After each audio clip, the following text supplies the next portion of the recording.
क्या आपने कभी सुना है एक ऐसी कुर्बानी के बारे में जिस पर सदियों से यहूद की उम्मीदें टिकी हैं? ये है सुर्ख गाय की कुर्बानी। ये कोई आम गाय नहीं थी, ये खास किस्म की गाय थी जिसका पूरा वजूद सिर्फ सुर्ख होता है। रवायत के मुताबिक हज़रत मूसा अलैहिस्सलाम के बाद अब तक सिर्फ 9 सुर्ख गायें कुर्बान हुईं। उनकी राख को ऐसी रसूमात में इस्तेमाल किया गया जिन्हें यहूदी पाकीज़गी और गुनाहों से निजात की आखिरी कुंजी मानते हैं। मगर असल खौफ अभी बाकी है।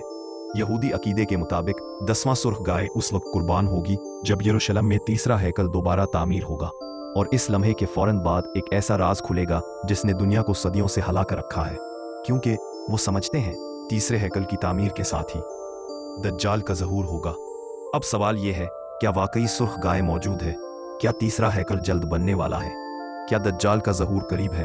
अगर आप सच जानना चाहते हैं तो अगला हिस्सा ज़रूर देखें या कमेंट्स में लिखें नेक्स्ट पार्ट।